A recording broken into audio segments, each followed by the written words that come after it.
हिंदू, मुस्लिम, सिख, ईसाई नहीं, हर इंसान का फ़ायदा है, क्योंकि क्वालिटी है बेहिसाब, राजधानी में आओ एक बार। सल्लू है किंग खान, सबके मुंह पे एक नाम, राजधानी में आओ एक बार।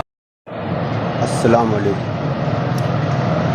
नया पूरा वार्ड और छोटी मालेगांव हाई स्कूल के पास, छोटी मालेगांव हाई स्कूल के पास गटर का रोड पर आया तो मैं मुजम्मिल वफाती को फ़ोन किया कि यार ये गटर का पानी रोड पे आया है। तो वो बेचारा 10 मिनट में आया है और आकर कामगार लोगों को फ़ोन किया और सख्त तो उसके ऊपर कार्रवाई किया और 10 मिनट के अंदर वो गटर को जो मतलब चुकअप था उसको क्लियर करा।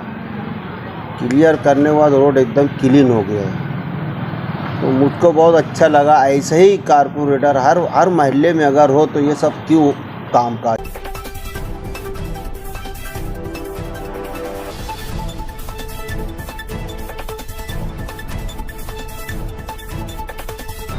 ये काम जब मुजम्मिल वफाती करे तो मैं तो यही मतलब बोलूँगा, उनका शुक्रिया अदा करूँगा कि यार ये काम फ़ौरन कर दिए, क्योंकि इसके अंदर जो है ना हर इंसान का फ़ायदा है, हर इंसान का फ़ायदा है। हिंदू, मुस्लिम, सिख, ईसाई नहीं, हर इंसान का फ़ायदा है, क्योंकि गटर के पानी से छीटा जाता है तो नापाक होते हैं, तो वो चीज़ से लोग बच गए हैं।